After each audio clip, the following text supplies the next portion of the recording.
মধ্যপ্রাচ্যে আবারও আগুন। ইরান ও ইসরায়েল দুই আণবিক ছায়াপথে ঢুকেছে এক চরম উত্তেজনায়। ২০২৫ সালের জুনে এক রাতেই বদলে গেল কৌশল, রাজনীতি আর ধর্মের হিসেব।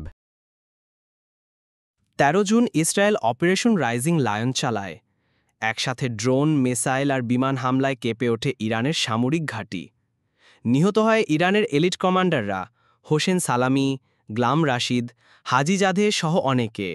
এরপর ইরান পাল্টা জবাব দেয় প্রায় ২০০ ব্যালিস্টিক মিসাইল ছড়ে তেল আবিব ও হাইফার দিকে। ইরানের সেনা প্রায় ৯ লাখের বেশি, ক্ষেপণাস্ত্র ৩,০০০+।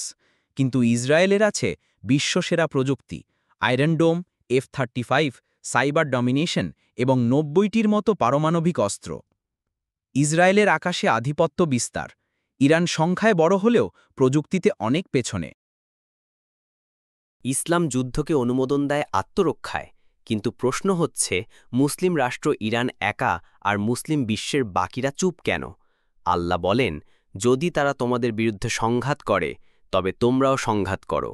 সূরা বাকারা ১৯০ আয়াত। এই যুদ্ধ মুসলিম ঐক্যের নতুন প্রশ্ন তোলে। এটা কি শুধুই কৌশলগত নাকি ঈমানি দায়িত্ব? যুক্তরাষ্ট্র সরাসরি হামলায় ছিল না, তবে পরিকল্পনায় জানানো হয়েছিল। G7 ও ইউরোপের দেশগুলো যুদ্ধ থামানোর চেষ্টা করছে। মিনওয়াইল চীনা ও রাশিয়ান প্রতিক্রিয়া স্পষ্ট, পশ্চিম পূর্ব বিভাজন আরও বেড়েছে। এই সংঘাত কি আরেক বিশ্বযুদ্ধের সূচনা নাকি কেবল রাজনৈতিক কৌশলের ফল? কমেন্টে লিখে জানাও তুমি কি ভাবো। এমন গভীর বিশ্লেষণ পেতে সাবস্ক্রাইব করো কিউল্যাব।